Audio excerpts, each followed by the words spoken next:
I just found out I'm pregnant after having revenge sex with the fiancé of the girl who my ex-boyfriend cheated on me with for 2 years. My ex 32M and I 26F met when I was 20 but were only friends until we started dating 2.5 years ago. I found out last year that my ex had been cheating on me for basically our whole relationship with a girl 30F he met through a mutual friend.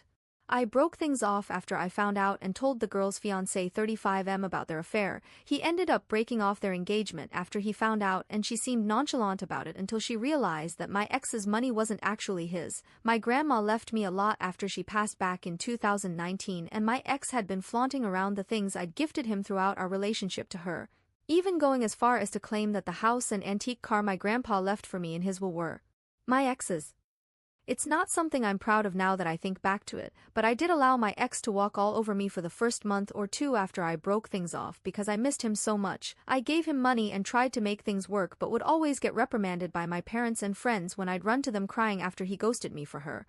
I didn't officially give him up until the girl's ex-fiancé messaged me and told me that she was rubbing it in some of their old friends' faces about how pathetic I was and how desperate I was for my ex who didn't even give an F about me. I was really upset and asked him if he'd be willing to meet up with me because I knew that if I talked to my parents or friends about this, then they'd just lecture me even more. He agreed and the two of us met up at a random food cart place. We ended up spending most of the day just exploring and talking about how we were doing. He'd also confided in me about his relationship with his ex. They'd known each other for 10 years and they'd liked each other for most of the time they were friends, but he wasn't looking for a relationship because he was focusing on school. He had decided to give them a chance after she'd driven 12 plus HRS overnight to him because they'd talked on the phone, and he said he was feeling under the weather and was stressed from how vigorous his residency schedule was. She'd dropped everything to take care of him, help clean his place, and made him some home-cooked meals after finding out that he was surviving off of vending machine snacks and instant coffee. He told me in detail about how he'd never felt so loved and cared for, how after she'd done that for him, he'd decided that she was the one, that if this wasn't love, then love wasn't real. Finding out that she was cheating for the last 2 years made everything click into place. She'd been pushing off getting married, telling all her friends that she was having doubts about him. He'd been trying to convince her into going to couples counseling when I broke the news to him that she was sleeping with my ex. I felt like a monster, hearing their love story and then realizing that they didn't get their happy ending because of my ex, and I messed with my head. We continued to talk from time to time, checking in on each other and meeting up for quick bite every now and then. We lost contact after the girl my ex cheated on me with somehow convinced him to take her back. I became slightly depressed after he cut me off, explaining to me that he was still in love with her and wanted to work things out, which meant a clean slate. I found out through some internet snooping that my ex cheated on her too, which was why she went back to her ex-fiancé. A few months passed and things went back to semi-normal. I started getting therapy and was about ready to put myself back out there to try out the dating pool again when around New Year's I got a call from the guy. He was crying and asking if I was available to talk. I of course said yes and out of concern met up with him at his place. He broke down to me and told me about how he'd found her and my ex in his mom's guest bedroom during Christmas when she'd snuck him in for a quickie during his family's busy holiday party. All hell broke loose when he'd found them in the guest bedroom after spending 20 minutes looking for her everywhere. We drank a bit and ended up having sex. He apologized and told me that it was a mistake and he wasn't in his right mind, that he just wanted revenge sex, but it didn't make him feel any better after. I tried to message him platonically a few times after to see if he was alright, but he blocked me, so I dropped it and went on with my therapy and life. I went in last week to check with my doctor since I'd been getting bad cramps and to get a new prescription refill for my birth control that I use to help with my PCOS. I had to do a usual test to double check for the possibility if I was pregnant and was very surprised when it came back positive. I have been sitting on this new knowledge and have been contemplating on if I should tell him, not tell him, or if I should even keep the pregnancy. My doctor did inform that since I am still in the earlier stages I am still at a big risk of having a miscarriage, so I don't know if I should even be worrying at all about all of this since there is a chance that I could lose it, and then it'd just seem like I was trying to grab at his attention or something, especially after he'd made it clear to me that he wasn't comfortable talking to me anymore after we slept together. I haven't told anyone and have been going crazy because I don't know what to do. Update. A lot has happened since my original post. I know a lot of people were against this, but I went through with the pregnancy and I am forever thankful for my beautiful baby. I had originally planned to get an abortion, but I found myself unable to go through with the appointment. I am pro-choice and always will be. Just because I chose to keep my baby doesn't mean another woman/girl should be forced to keep a pregnancy they do not wish to continue. Everyone has a right to their own bodies. My parents were very upset with me and my whole family disowned me. I listened to what some of you said about letting the father know, we'll be referring to him as D. After many failed attempts to reach out to him, I decided to go in person. D was not happy when I showed up at his place, but when I told him why, he agreed to talk with me. D let me know that he'd officially ended things with his ex and wanted to go no contact with me because I was another tie to his past with her, but he was willing to try and figure out a co-parenting plan with me if I agreed to a paternity test first. I of course felt a bit bad about the paternity test part but agreed to it since we both had only been acquaintances that bonded over our trauma. Everything was honestly easy cruising until I started to spot around the 26-week mark. My OBGYN explained that while spotting is normal while pregnant, mine was heavier and my blood sugar/blood pressure also both worried them because of gestational diabetes and preeclampsia risk. After a few nights of D insisting on sleeping on my couch, I had him help me move some of my things to his place since he lived closer to the hospital. I am very thankful I decided to semi-move in with him. When I did BC, I went into premature labor at 32 weeks.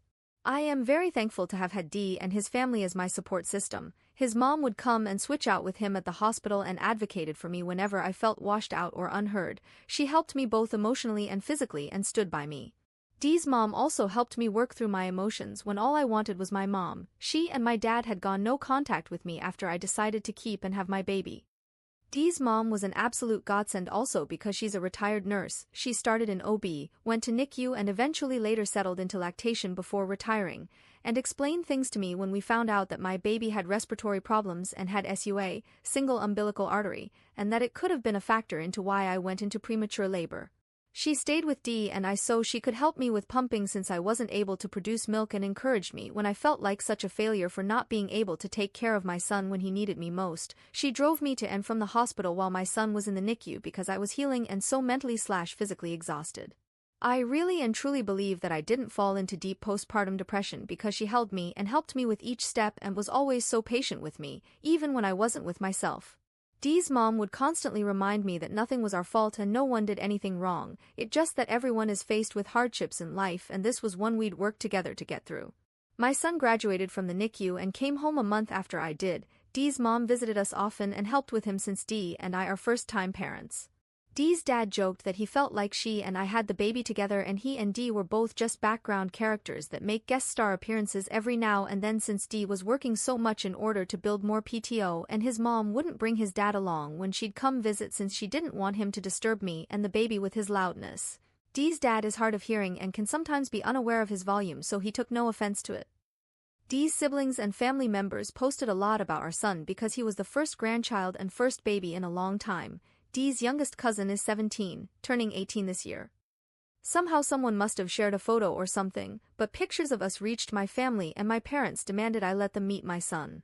Dee was supportive of whatever I chose to do and said he'd agree to them meeting him if that's what I wanted. After thinking about it for a few days I decided that I wanted to talk to my parents before I let them meet my son. When we met up to talk, my parents were offended that I didn't bring my son with us and left him with Dee's parents. They said some really hurtful things and then my dad started to question on when Dee was going to ask him for permission for us to get married since we didn't already have a shotgun wedding while I was pregnant. I was okay with them insulting me since I'd grown up with it and was used to it, but once my parents put their target on Dee and his family I became upset and decided it was time for us to leave. My parents did try to petition for legal visitation rights. Honestly, before this whole ordeal, I did not even know that grandparents' rights existed, but were denied because my son is still very young and because both Dee and I are very much on good terms, are living in the same household, and they couldn't find or prove that there was any danger to our son's well-being. My family did try to reach out to us and claim that we were horrible people for denying my parents their grandchild, but no one ever seemed to be able to make a peep when Dee's family would defend us and point out that my family had been the one to disown me and that no one cared to see if I was okay until after I had the baby and everything was handled. Dee's mom and my mom got in a verbal, almost physical, altercation after my mom had made false reports to CPS and called the police to do multiple welfare checks on us. My mom was given a warning by the police for harassing us after one specific incident where she threw a tantrum and caused a scene when the police found nothing wrong in the welfare check and refused to listen to her demands to have my son temporarily taken away from us and put in her custody for his safety. Dee and I currently have restraining orders pending against my parents and certain family members. One of the reasons I decided to update is because about 2 months ago a friend of D's asked him out to have some drinks and they ran into his ex-fiancé, who later messaged him to tell him that she regretted the way they ended and how she was very hurt when she heard that we had a baby together, especially with it being so soon after their relationship. D wouldn't talk to me about how he felt, and when I asked him he just brushed me off or switched the conversation onto a topic about our son that he knew would distract me. I noticed D pulling away from me and how our relationship became a bit awkward and strained after their run-in and her message, because I know he still has feelings for her and I am afraid that he might feel trapped with me and our son. I also noticed that the drama with my family has made D and his family less patient with me and my son. During Mother's Day, I overheard a few of his family members make comments to D about me being at their family barbecue since I was just my son's mom and not really part of the family. D just shrugged and said I didn't have anyone else to spend the day with. With how tense things have been, I have been thinking about moving out and back into my place. I stayed with D at his place after I gave birth, but now that our son is slightly older and I am healed, I want to give D back some space so that he can start dating again if he wants to, and to give him back some more bachelor time when I have our son. I want to find a way to approach me moving out and us making a co-parenting plan without making things more awkward or possibly ruining the relationship I have with D and his parents. I don't want them to feel like I'm not grateful or anything, but I do want to go back to work and get my life back on track so that I can provide my portion of needs for my son and not want to depend on his family for more than appropriate.